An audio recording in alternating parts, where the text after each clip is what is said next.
અસામાજિક ઇસમો સામે સુરત પોલીસે ગાળીઓ કસ્યો છે। 2 દિવસ પહેલા મોટા વરાછામાં જાહેરમાં મારામારી કરનારાઓનું સરઘસ કાઢી સરભરા કરી હતી। સુરતમાં કાયદો વ્યવસ્થા ન હોય એ રીતે અસામાજિક તત્વો દ્વારા જાહેરમાં મારામારી કરીને રોફ પેદા કરાતા હોય છે, ત્યારે આવા તત્વોને ઉગતા ડામવા માટે પોલીસ દ્વારા આકરી કાર્યવાહી કરવામાં આવતી હોય છે।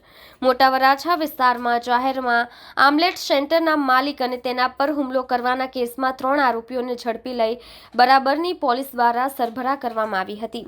અસામાજિક ઇસમો સામે સુરત પોલીસે ગાળીઓ કસ્યો છે। 2 દિવસ પહેલા મોટા વરાછામાં જાહેરમાં મારામારી કરનારાનું સરઘસ કાઢવામાં આવ્યું હતું। મોટા વરાછા વિસ્તારમાં સામાજિક તત્વો દ્વારા આતંક સામે આવ્યો હતો। 3 ઇસમો દ્વારા આમલેટ સેન્ટરના માલિક અને તેના ભાઈ પર જીવલેણ હુમલો કર્યો હતો। ઉત્તરાયણ પોલીસે ગુનો નોંધી તપાસ શરૂ કરી હતી। પોલીસે જાહેરમાં આરોપીઓનું સરઘસ કાઢ્યું હતું, જેમાં ડીસીપી રાજદીપસિંહ નકુમ સહિત અધિકારીઓ હાજર રહ્યા હતા। 3 ઇસમોને ઝડપી પાડી અને શાન ઠેકાણે લાવવા પ્રયત્ન કરાયો હતો। આરોપીની સ્થળ તપાસ માટે લઈ જવાઈ પણ ચાલી શકે તેવી સ્થિતિ ન હતી।